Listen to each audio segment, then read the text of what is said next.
హైదరాబాద్ లో వరుసగా బాంబు బెదిరింపు కాల్స్ వచ్చాయి. City civil court, judge chambers, gymkhana club, judge quarters లో బాంబులు పెట్టినట్లు మెయిల్స్ వచ్చాయి. తాజాగా రాజ్ భవన్ కు కూడా బాంబు బెదిరింపు కాల్ వచ్చింది.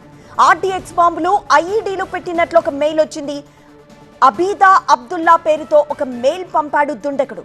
ప్రస్తుతం బాంబ్ స్క్వాడ్, డాగ్ స్క్వాడ్ తో ఆ ప్రాంతాలన్నింటిలోనూ తనిఖీలు నిర్వహిస్తున్నారు పోలీసులు.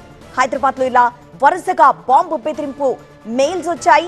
City civil court, judge chambers, gymkhana club, judge quarters ఈ 4 ప్రాంతాల్లోనూ తాము బాంబులు పెట్టినట్లు ఒక మెయిల్ వచ్చింది. అలానే ఇప్పుడు రాజ్ భవన్ కు కూడా బాంబు బెదిరింపు మెయిల్ వచ్చింది. ఆర్టీఎక్స్ బాంబులు పెట్టాము, ఐఈడీలు పెట్టాము అంటూ ఒక మెయిల్ వచ్చింది. అబీదా అబ్దుల్లా పేరుతో ఈ మెయిల్ పంపాడు దుండగుడు. ప్రస్తుతం బాంబ్ స్క్వాడ్, డాగ్ స్క్వాడ్ అన్ని ప్రాంతాల్లోనూ తనిఖీలు చేస్తోంది.